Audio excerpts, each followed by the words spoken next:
Bismillahirrahmanirrahim. Assalamualaikum warahmatullahi wabarakatuh. Nice to see you again today, students. Kita kembali lagi dalam pembelajaran bahasa Inggris. Nah, pada kesempatan kali ini kita sudah berada dalam penghujung materi di chapter kedua. Dan pada kesempatan kali ini, Ustadz akan mengajarkan sedikit tentang bagaimana cara menanyakan tentang kesukaan seseorang, tentunya dengan menggunakan bahasa Inggris. Okay, but before we start our class, let's open it by saying basmalah. Bismillahirrahmanirrahim. Baiklah anak-anakku sekalian, bagaimana cara menanyakan kesukaan seseorang terhadap sesuatu? Kalau dalam bahasa Indonesia, mungkin kita bisa dengan mudah menanyakan kesukaan seseorang dengan menanyakan apa olahraga yang kamu suka? Apa makanan yang kamu suka? Atau apa sih film favorit kamu? Begitu ya.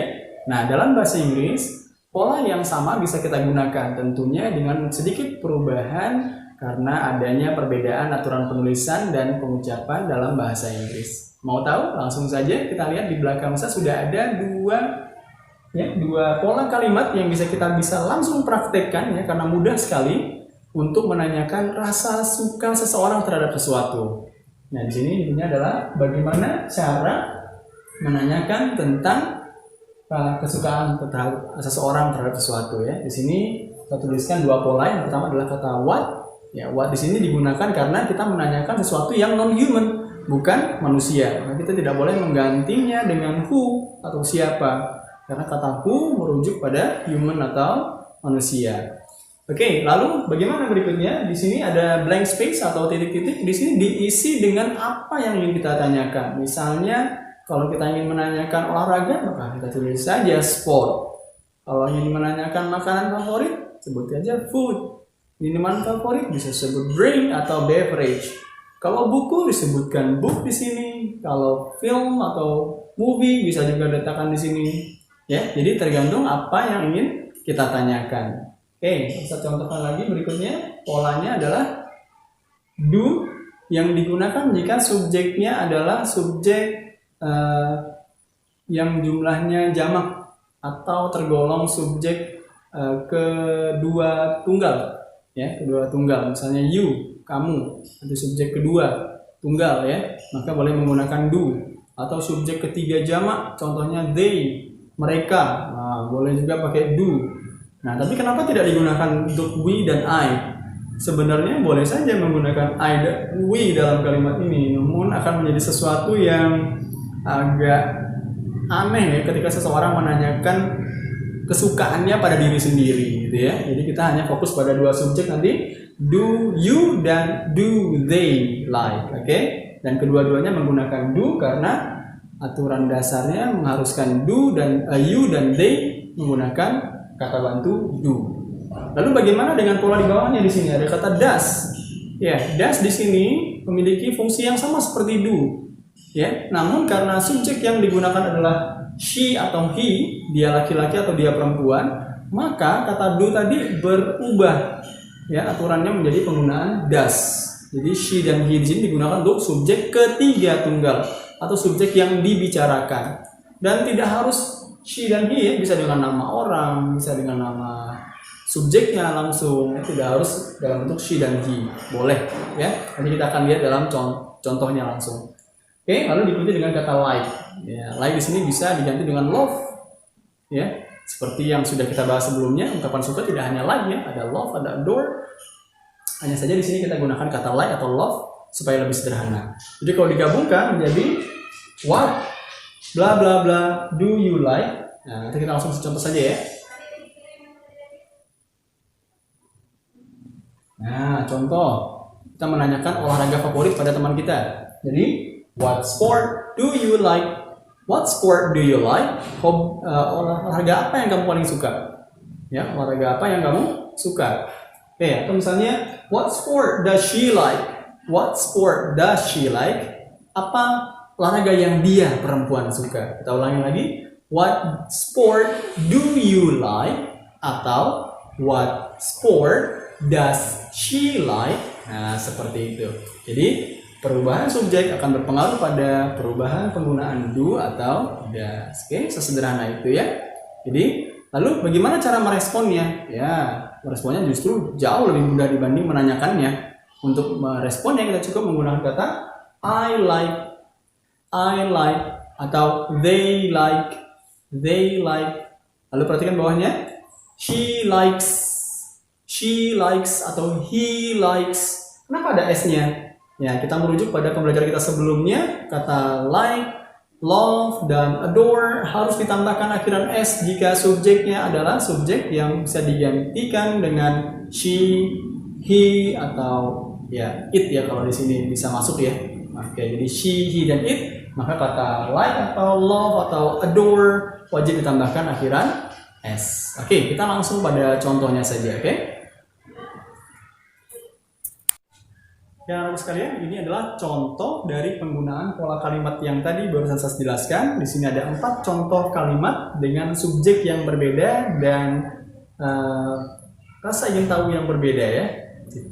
Contoh yang pertama, what fruit do you like? What fruit do you like? Buah apa yang kamu suka? Berarti si penanya ingin tahu buah apa yang disukai oleh orang yang diajak bicara. Oke? Jawabannya adalah I like longan. Saya suka. Ada yang tahu longan? Iya, ini longan artinya adalah kelengkeng ya, kelengkeng. Ya, jadi di sini perhatikan kata do digunakan jika subjeknya adalah you atau they. Lalu di sini kenapa tidak ada s-nya? Ya, karena subjeknya bukan she atau he. Bagus sekali. Oke, contoh kedua. What season do they like? Musim apa yang mereka suka? Jadi si penanya kepo lagi, ingin tahu musim apa yang disukai oleh mereka, orang lain yang dibicarakan ya, berarti si penanya bertanya pada orang yang dia ajak bicara tentang orang lain lagi ya, mereka itu suka musim apa? Dijawab dengan they like winter. Mereka senang, suka dengan musim dingin ya, musim dingin atau musim salju ya. Berarti kan tidak ada s di sini, kenapa? Masih ingat? Ya, subjeknya bukan she atau he, pintar. Lalu berikutnya contoh ketiga, what color does she like? Si penanya kepo kali ini tentang warna yang disukai oleh orang lain lagi. Ya, what color does she like? Warna apa yang dia sukai? Berarti si penanya bertanya pada orang yang diajak bicara tentang orang lain. Namun bedanya dengan nomor 2 adalah kalau di nomor 2 orang lainnya lebih dari 1, sedangkan di nomor 3 orang lainnya cuma 1 ya, tunggal. Jadi di sini she, dia perempuan. Jadi dia bertanya warna apa yang dia suka? Jawabannya she likes greens. Nah, perhatikan di sini ada huruf s. She likes green. Ya, ini adalah contoh jika subjeknya she atau he, maka kata kerja like, love atau adore harus ditambahkan akhiran s sebagai sebuah pernyataan bahwa kalimat tersebut bersifat fakta. Oke. Lalu kalimat terakhirnya, what book does he like? Buku apa yang dia suka? Nah, kali ini si penanya kepo dengan buku. Jenis buku apa yang dia? Kembali lagi dia, berarti orang lain ya. Si penanya bertanya pada orang yang dia tanya tentang orang lain. Nah, di sini bedanya kalau di nomor 4 adalah dia laki-laki, maka di nomor 3 dia perempuan. Maka di sini buku apa yang dia suka?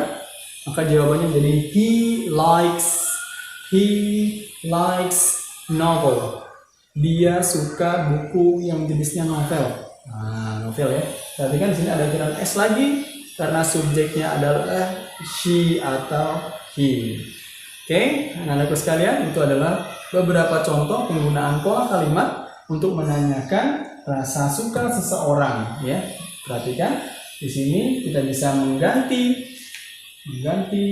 keingintahuan kita dengan banyak hal. Bisa tentang buah-buahan, musim, warna, buku, apa saja ya, ini yang ingin kita ketahui. Dan sekali lagi saya ingatkan, jangan lupa mengganti kata do menjadi does sesuai dengan subjeknya. Satu kali lagi yang paling penting adalah penambahan akhiran s pada kata like, love, dan adore jika subjeknya adalah she atau he. Oke, anak-anakku sekalian, itu tadi pembelajaran kita tentang menanyakan rasa suka seseorang terhadap sesuatu dalam bahasa Inggris. Thank you so much for your attention. So let's close our class by saying Alhamdulillah. Alhamdulillah. Wassalamualaikum warahmatullahi wabarakatuh.